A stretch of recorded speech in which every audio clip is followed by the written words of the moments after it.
I know all about corruption in law enforcement. It's not just the police. The heart of the problem lies within the court system. The district attorneys give a green light for the police to do anything they want to, and they will prosecute. If needed, they will forge evidence, tamper with evidence, remove files from the court records, and change other ones to fit their needs, withhold video evidence that would prove innocence of the accused and manipulate it to make them seem guilty.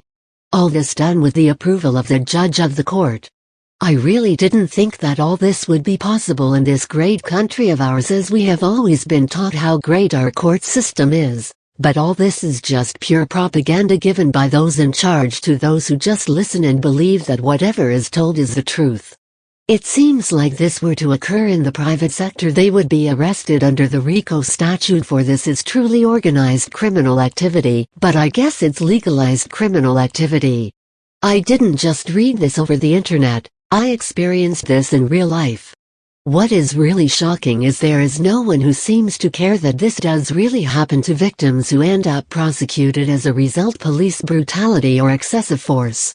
This happened to me 6 years ago, and I still suffer from the pain that was inflicted upon me from the brutal beating by 3 police officers who almost killed me as I opened my door in my motel room thinking it was housekeeping, and found out it was police hiding behind laundry carts so they could grab me and out of my room and beat me so brutally that I still suffer today. After the beating, I was then arrested for resisting arrest, indecent exposure, terroristic threats, and a couple other crimes that were later dropped. After having lost my job, I did not have the money to pay an attorney $10,000 to prove my innocence. I tried to reason with the district attorney, saying that if they would drop all the charges I would forget them also, but I was told that I was to spend 6 months minimum county jail, and that was bottom offer. If I wanted to go to trial, they would give me 18 months.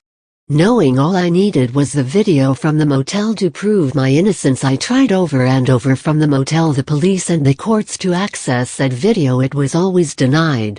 Finally, just before trial, district attorney gave me a video that had been prepared by someone only identified as Larry, who allegedly worked for the motel. No one named Larry worked there, ever.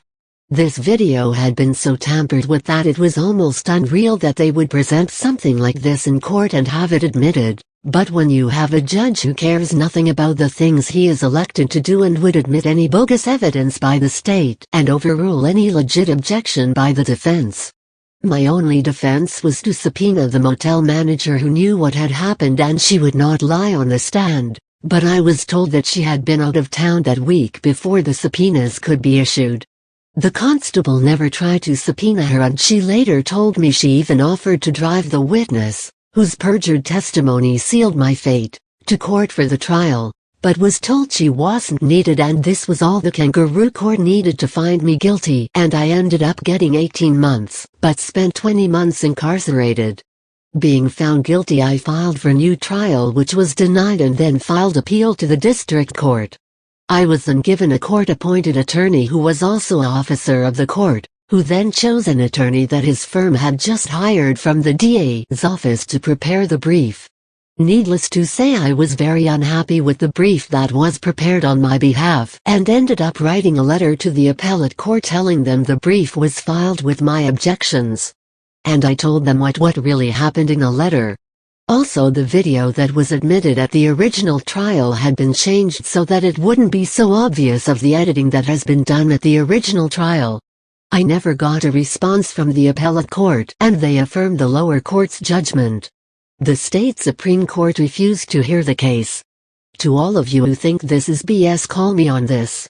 I've got evidence for anyone who cares to do anything to help those wrongfully convicted. If there are any attorneys who have any kind of cojones, man up and do what's right and help a poor guy out and do something to change the system so that we can all have a fair chance for a fair trial. At present, there's no such thing. I'm willing to pay what I can and do anything needed legally to set things straight and expose a corrupt court system for what it is. Above the law.